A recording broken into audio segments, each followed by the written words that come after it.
Hi friends. दोस्तों, आज हम लोग बात करेंगे फेब्राइल सीजर्स की।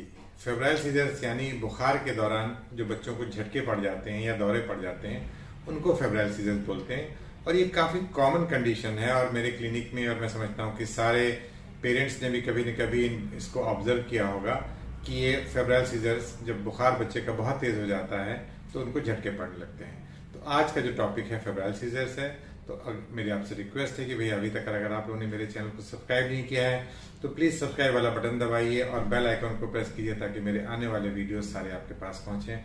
और हम लोग का जो बच्चों से हेल्थ से अवेयरनेस का प्रोग्राम है वो आप लोग इसको आगे कर सकते हैं, वीडियोस को दूसरे लोगों को शेयर करके। दोस्तों, 6% बच्चों में यानी कि 100 बच्चों में से 6 बच्चे ऐसे होंगे जिनको बुखार के समय झटके पड़ जाएंगे।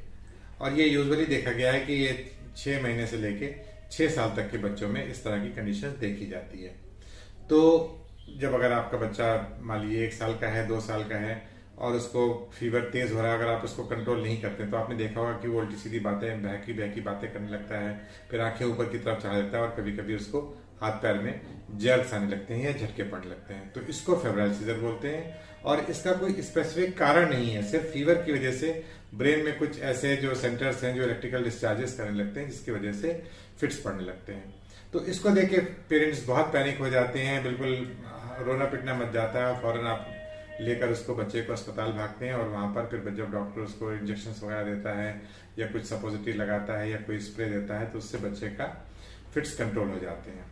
तो इसीलिए मैंने बताया कि इसको आप घर पर भी कंट्रोल कर सकते हैं। अब आप घर पे कंट्रोल कैसे कर सकते हैं? सबसे इंपॉर्टेंट चीज है कि आप बच्चे का फीवर को नहीं बढ़ने दीजिए। अगर आपके एक बच्चे में, किसी बच्चे में मान लीजिए आपके 2-3 बच्चे हैं और उसमें किसी एक बच्चे को इस तरह की टेंडेंसी है जिसको फिट्स पड़ते हैं या उसको कोई मेंटल इश्यूज हैं, तो उसमें संभावनाएं बढ़ जाती हैं कि आपके बच्चे को फीवर के दौरान झटके पड़ सकते हैं। तो इसलिए पहला काम जो होगा कि आप फीवर को कंट्रोल कीजिए। अगर आप फीवर को कंट्रोल कर लेंगे तो बहुत चांसेस हैं कि आपके बच्चे को झटके से आप अवॉइड कर ले जाएंगे। फीवर जहां पर भी, मैंने अपने पहले वीडियोस में भी बताया है, जब हाई ग्रेड फीवर होता है, फीवर अगर 101 से ज्यादा हो गया है तो उसमें दवाओं का रोल नहीं होता है, क्योंकि हमारा बॉडी का जो ब्रेन में थर्मोस्टेट है वो हायर सेंटर पे सेट हो जाता है और उसके बाद अगर आप कोई भी दवा दें तो फीवर कम नहीं होता है। तो 101 से नीचे लाने के लिए आपको बच्चे की स्पंजिंग करनी पड़ेगी। अच्छा, कॉमन प्रॉब्लम यही कि स्पंजिंग का मतलब होता है, लोगों को लगता है कि माथे पे पट्टी रख देना, इससे भी आपके बच्चे का फीवर नहीं कम होगा। स्पंजिंग के लिए आपको बच्चे के सारे कपड़े निकालने होंगे, उसके पूरे बदन पे आपको कपड़े से पोछा करना होगा, हेड टू टो, खासतौर पे बगल में, जांघों में। फिर करवट अगर आप उसको दिलाएंगे तो उसकी पीठ बिल्कुल जल रही होती है। तो अगर 20-25 मिनट आप अच्छे से उसकी स्पंजिंग कर लेंगे तो मैं समझता हूँ कि आपका फीवर कंट्रोल हो जाएगा। और अगर फीवर कंट्रोल हो जाएगा तो बच्चे के फिट्स भी कंट्रोल हो जाएंगे। मान लीजिए अगर आपके बच्चे को फिट्स पड़ गए हैं तब भी ट्रीटमेंट आपका स्पंजिंग आप करते रहिए और इस बीच में आप अपने बच्चे को अस्पताल लेके नीरस अस्पताल पहुंच जाइए और वहां पर डॉक्टर जाके आप देखेंगे कि 24 विदिन 6 आवर जैसे ही बच्चा आपका फीवर उसका खत्म हो जाता है तो बच्चा खेलने कूदने लगता है, खाने पीने लगता है और अगर डॉक्टर ने एडमिट किया होता है तो उसको दूसरे दिन डिस्चार्ज कर देता है। अब इसके दूसरी जो आता है फीवर के साथ फिट्स पड़ने में, एक जो बीमारियां होती हैं वो होती है मेनिंजाइटिस, एन्केफेलाइटिस।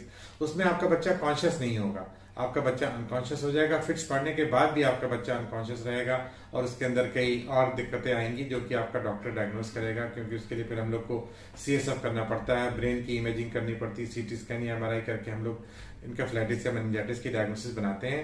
बट फेब्राइल सीजर और मेनिंजाइटिस में फर्क यही है कि आपका जैसे ही बच्चा आपका फीवर उतरेगा तो बच्चा आपका अलर्ट हो जाएगा, फीड लेने लगेगा, तो फिर उसको हम लोग दिमागी बुखार नहीं करते हैं। फेब्राइल सीजर्स को दिमागी बुखार नहीं कहते हैं। दिमागी बुखार जो है वो मेनिंजाइटिस और इनकेफेलाइटिस के लिए यूज किया जाता है और फेब्राइल सीजर्स के लिए बुखार में झटके आने का यूजुअली जो टर्म है वो हम लोग यूज करते हैं। अब इसमें यह कि अगर आपके बच्चे को झटके पड़ गए तो आप घर में क्या करेंगे? पहला काम ये करेंगे कि आप बच्चे के स्पंजिंग कंटिन्यू रखेंगे, बच्चे को एक करवट से लिटा देंगे और उसके मुंह में उस समय कोई दवा नहीं डालेंगे।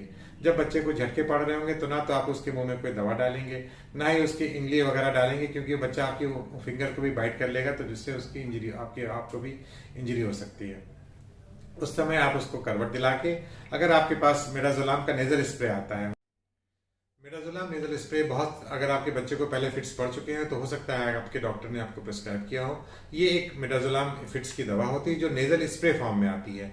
इसका स्प्रे आता है जो आप नॉस्ट्रल्स में, नथनों में आप डालेंगे, एक एक स्प्रे दोनों नॉस्ट्रल्स में डाल दीजिए, तो उससे भी आपके बच्चे का फिट्स कंट्रोल हो सकता है। और इस बीच में आप अपने बच्चे को डॉक्टर के पास जरूर लेके जाइए, क्योंकि जैसे मैंने बताया ना कि फीवर में अगर फिट्स पड़ रहे हैं तो कोई जरूरी नहीं कि ये फेब्राइल सीजर्स हो सकता है उस बच्चे को मेनिंजाइटिस या एन्केफेलाइटिस का अटैक पड़ रहा हो। तो घर में तो आपको उसको नहीं रखना है, आप उसको तुरंत डॉक्टर के पास जरूर लेके जाएंगे।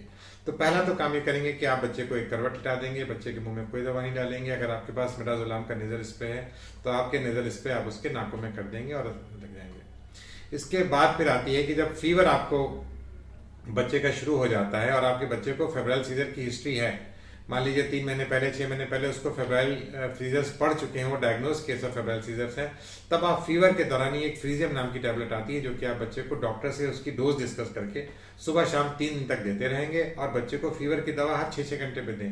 फीवर को आप नहीं बढ़ने देंगे तो फिट्स नहीं पड़ेंगे। अगर बच्चे का फिट्स, आपके बच्चे का फिट्स फीवर बढ़ जाएगा तो बच्चे को फिट्स उस स्थिति में पड़ जाएंगे। तो फ्रीजियम नाम की दवा से आप बच्चे के फिट्स को कंट्रोल कर सकते हैं ड्यूरिंग फीवर दे के। और जब फिट्स पड़ जाएंगे उस समय आप मिडाजोलाम का नेजल स्प्रे देंगे, जिससे बच्चे को फिट्स पड़ने पे वो रुक जाएंगे और उस समय आपको स्पंजिंग करते रहना है। ठीक है दोस्तों, यूजुअली इसका कॉम्प्लिकेशंस कोई बहुत ज्यादा नहीं होते हैं। अगर बहुत देर तक फिट्स नहीं पड़ रहे हैं, 1-2 मिनट में फिट्स यूजुअली स्टॉप हो जाते हैं। अगर प्रोलॉन्ग्ड फिट्स पड़ रहे हैं, एटिपिकल फेब्राइल सीजर है यानी कि सिर्फ आधे हिस्से में फिट्स पड़ रहे हैं या 20 मिनट तक पड़ गए या स्टेटस एपिलेप्टिकस हो रहा है, तो ऐसे केसेस में आपको कुछ लॉन्ग टर्म मेडिसिन की जरूरत पड़ सकती है, जो कि फिट्स की दवाएं होती हैं, जो कि आपका डॉक्टर आपको आपके बच्चे को एग्जामिन करके ईईजी और सीटी स्कैन वगैरह कराने के बाद ही देगा। बट नॉर्मली इसमें कोई लॉन्ग टर्म एंटी एपिलेप्टिक्स की दवाएं चलाने की जरूरत नहीं पड़ती है। इसमें फीवर के दौरान ही आपको मैनेजमेंट करना होता है और लॉन्ग टर्म मेडिकेशन अगर आप देते भी हैं तब भी फीवर के दौरान फिट्स पड़ने की संभावना रहती है। ठीक है दोस्तों, तो मैं समझता हूँ कि ये जो मेरा वीडियो है ये आपके लिए यूजफुल साबित होगा। और फेब्राइल सीजर्स को ये बिनाइन कंडीशन ही है। नॉर्मली इसका आगे की जिंदगी में कोई बहुत मेजर साइड इफेक्ट नहीं है कि बच्चे के उसके विकास के ऊपर या बच्चे के डेवलपमेंट के ऊपर इसका कोई असर नहीं पड़ता है, इसलिए इसको लेके परेशान होने की जरूरत नहीं है। जब आपका बच्चा 6 साल से ऊपर निकल जाता है तो यूजुअली फेब्राइल सीजर्स अपने आप कम हो जाते हैं, उस वक्त आपको चिंता नहीं करनी होती है। बट जिन बच्चों को फेब्राइल सीजर्स पड़ चुके हैं उनके पेरेंट्स से मेरी रिक्वेस्ट है कि आप लोग हमेशा आ जाएं। आप कहीं भी ट्रेवल कर रहे हो, कहीं बाहर जा रहे हो, आपके पास फीवर के दवा क्रोसिन या पैरासिटामोल जो भी आप रखते हैं अपने पास वो आपके पास होनी चाहिए और फ्रीजम की टैबलेट भी आपके पास होनी चाहिए। ठीक है दोस्तों, तो इस वीडियो को ज़्यादा से ज़्यादा लोगों में शेयर कीजिए और मेरे चैनल को अगर अभी तक आप लोगों ने सब्सक्राइब नहीं किया तो प्लीज़ मेरे चैनल को सब्सक्राइब कीजिए। अगले वीडियो में फिर मुलाकात होगी। Bye bye, take care, see you.